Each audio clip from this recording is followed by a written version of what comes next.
Bandeko ya basi. Mibali mingi bazara pena na besoin ya ko abandonner bana na bango te. Tango bakabona na bino, bakabona na bana te. Mais bakoma forcer ya ko kabona na bana po bakaboni na bino. Po webi mibali nyonso baza na capacité mentale ndenge moko te. Kanda ya mama au transférer pa bana, kanda ya papa mama ko transférer pa bana. Donc le rôle azana kanda na yo, akaboni na yo, au préférer pe akabona na bana. Po soka ye ko ekuta na bana, ezalo ko la yo ekuta na yo. Donc butika ko toyebi ki ba papa ya ba responsable, irresponsable, ba papa irresponsable bazali. Mais bo aider bana na bino.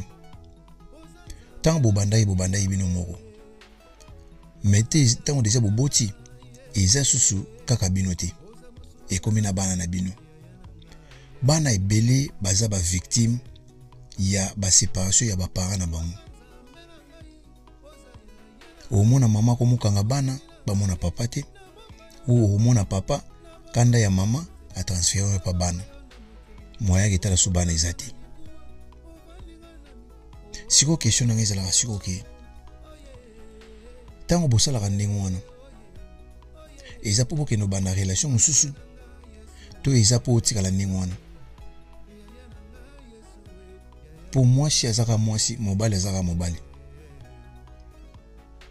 nangbe to lobaka it rains almost everywhere donc mbule betaka presque partout o to lobaka na lingala ngando akimaka mbula akikota ne bale mwasi azaka mwasi mobali azaka mobali yeso silikeli oyo mais est-ce que suki wana to ke suko seko ko banda su relation mususu na même genre lisusu ya net oyo ochoka bwana ye bana bazana kati donc par là na ngoloba ba papa ebele baza ba irresponsable te po ba ya kotala bana na bango te ba evitaka nde kokutana na ba mama po baza na kanda ya mama ou peut-être baza na haine ya mama.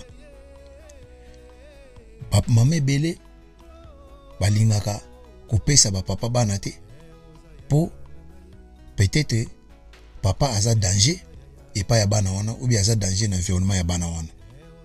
Donc na oyo bana ni baza ba victime ezaka bana. Siko bano bakola ndenge wana botala avenir na bango. Bino mo bomi pesa réponse. Voilà.